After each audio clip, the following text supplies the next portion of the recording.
بیرون ملک سے کسی کے بزرگ نے، والد نے یا کسی کے بیٹے نے آنا ہو تو وہ 2 ماہ قبل ہی آنکھیں فرش راہ کیے ہوتے ہیں اور گن گن کے دن گزار رہے ہوتے ہیں، اور جو ہی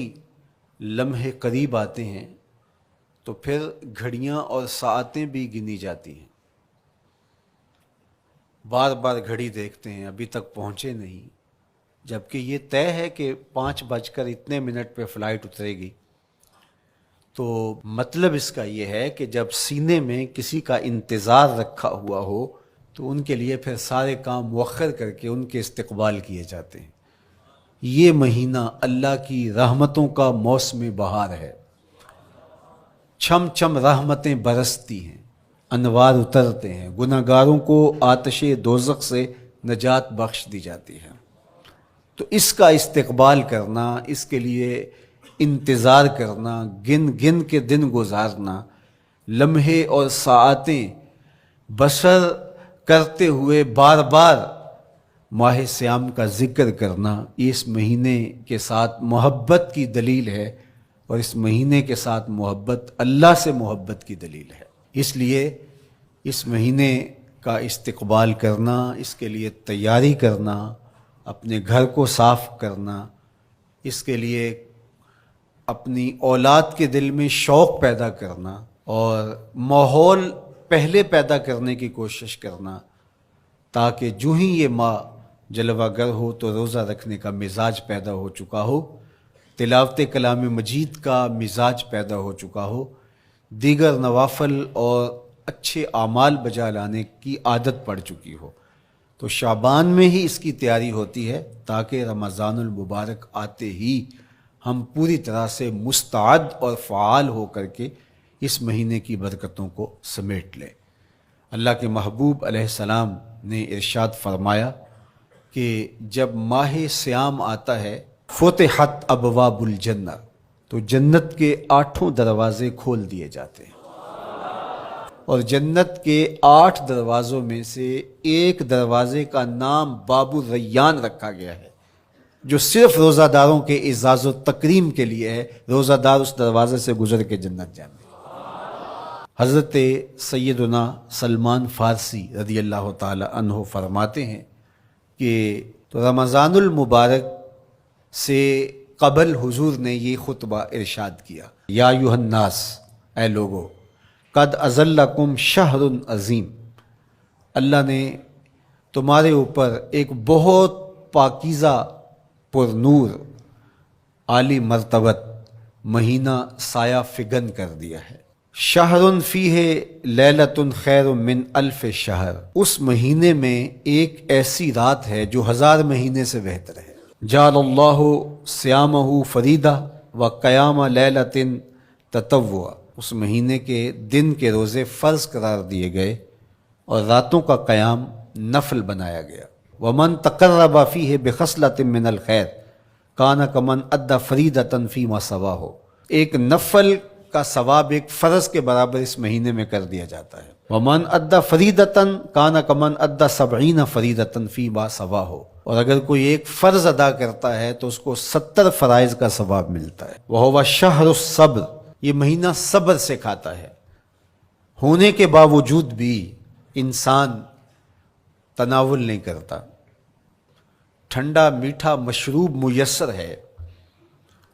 اور زبان کانٹا بن گئی، حلق خشک ہو گیا، لیکن اس کے باوجود بھی ایک گھونٹ حلق سے نیچے اتارنے کا روادار نہیں ہوتا، تو یہ صبر کی عادت ڈالتا ہے۔ اور سنو، صبر کا ثواب جنت ہے۔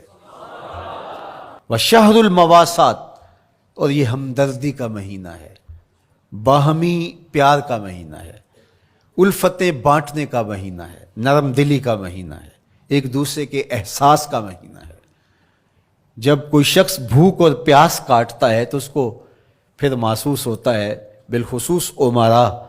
کہ بھوک کیا بلا ہوتی ہے، اور جو نان شبینہ کو ترستے ہیں اور جنہیں کھانا میسر نہیں آتا ان کی زندگیاں کتنی تلخ ہوتی ہیں۔ تو بھوک اور پیاس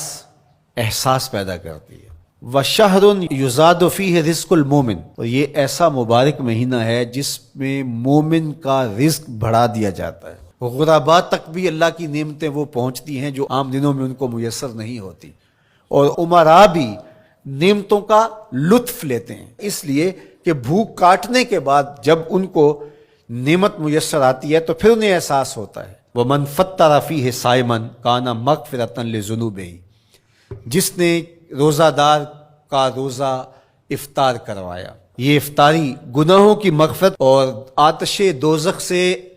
گردن کی آزادی کا مجدہ جاں فضا بن جائے گا۔ وَقَانَ لَهُ مِثْلُ أَجْرِهِ مِنْ غَيْرِ أَنْ يَنْقُصَ مِنْ أَجْرِهِ شَيْءٌ، اور روزہ افطار کروانے والے کو روزہ رکھنے والے جتنا اجر ہی دیا جائے گا، لیکن روزہ رکھنے والے کے اجر میں بھی کوئی کمی نہیں واقع ہوگی۔ تو صحابہ کا تو دل تڑپنے لگا کہ یہ کتنی بڑی بات ہے۔ انہوں نے کہا اے اللہ کے پیارے رسول صلی اللہ علیہ وسلم، ہم میں سے تو ہر بندہ یہ طاقت نہیں رکھتا کہ روزہ دار کو روزہ افطار کروا دے، تو یہ تو پھر اہل زر ہی یہ سعادت حاصل کر پاتے ہیں۔ حضور نے ارشاد فرمایا یؤتی اللہ ھذا الثواب، یہ ثواب اللہ اسے شخص کو بھی عطا کرے گا۔ من فطر صائما علی مزقۃ لبن او تمرۃ او شربۃ من ماء، جس نے کسی کا روزہ ایک گھونٹ دودھ سے کھلوا دیا یا ایک کھجور سے کھلوا دیا یا پانی کے ایک گھونٹ سے اس کا روزہ افطار کروا دیا۔ ومن اشبع صائما، اور جس نے صحیح اہتمام کے ساتھ روزے دار کو اچھا کھانا کھلایا، اچھی پرتکلف افطاری دی، سقاہ اللہ من الحوض شربتا لا یظمأ حتی یدخل الجنہ، اس کو حوض کوثر سے ایسا جام ملے گا 50,000 سال کے دن میں اس کو دوبارہ پیاس نہیں لگے گی، یہاں تک کہ جنت میں چلا جائے گا۔ فرمایا وَهُوَ شَهْرٌ أَوَّلُهُ رَحْمَةٌ، یہ وہ مہینہ ہے جس کے پہلے 10 دن رحمت ہیں، اور اس کا درمیانی عشرہ اوسطہ وہ مغفرت ہے، وآخرہ عتق من النار، اور اس کا آخری عشرہ جو ہے وہ آتش دوزخ سے نجات کا ضامن ہے۔ کہا کہ 4 کام اس مہینے میں کثرت کے ساتھ کرو، وہ 2 خصلتیں، 2 کام جن کے ذریعے سے تم اپنے رب کو راضی کر سکو۔ فشہادۃ اللہ الہ الا اللہ،